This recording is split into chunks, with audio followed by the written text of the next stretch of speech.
Hi, this is Debbie Happy Cohen, founder of Joy-Based Living, and today I want to talk about a city called reciprocity. So I have some youthful friends. One is in his early 20s and one is in her early 30s.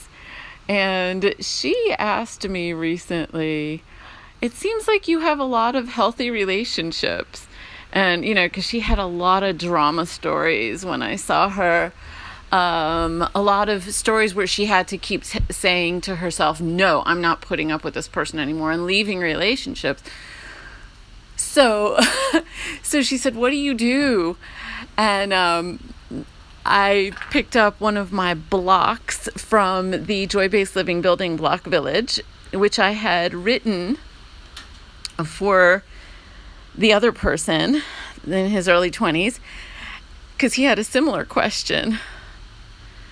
And he had just exited 2 very painful relationships. And I said, you need to live in a different city. And he said, what are you talking about? Do I need to move? I said, no. It's a city called Recipro. And he's like, what? I was like, yeah, reciprocity. And I was thinking about how, when you're dealing with CPTSD, CPTSR, codependency, reciprocity is not really on the agenda. And so it's actually a skill that you need to learn to develop, because the skill of boundary setting, as far as saying no, will only take you so far.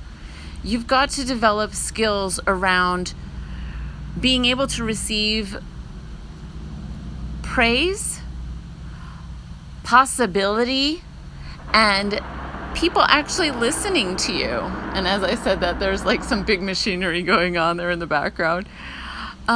Somebody who really listens and cares to listen and reflects back to you what they heard, because that in itself is not just healing. It can be life generating. New ideas and then possibilities can come from there. Someone who looks at you and says, I see something bigger, better, more beautiful in you. And means it in a healthy way, not in a measuring stick kind of a way, but in a way that makes you feel like you want to blossom even more because they're shining a beautiful light on you. I read a quote today that said, from Pete Walker, that said, healthy love includes generous amounts of positive feedback. Well, fuck yeah. And I think as somebody who's dealing with CPTSR, CPTSD, codependency, that is a skill that needs to be learned, because there could be shame that's triggered. There could be betrayal that's triggered. Oh, no, don't trust anybody like that. And it can feel scary.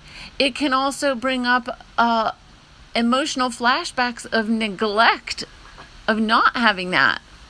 So healthy love does include generous amounts of positive feedback, and I think we need to begin with ourselves, and that if you have any sense of spirituality, which some people don't because they've been abused there or neglected there, if you do, please use your spiritual higher power, authority, whatever that is, to experience receiving huge amounts of praise. Any kind of spirituality that is laden with guilt or shame, you can change that. You can transform that and exchange it for generous amounts of positive feedback, in whom I'm well pleased, beauty, joy. I mean, who created the flowers? Goodness gracious. And who created us? And we are that beautiful. So here are some, I posted here some symbols, because the woman I was telling you about, she likes getting tattoos, and she was looking for a symbol for reciprocity.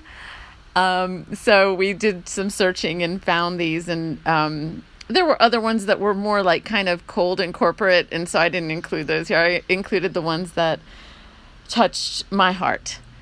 So I hope this is helpful to you. May your life be filled with the joy of full self-expression and enjoying healthy love, including generous amounts of positive feedback.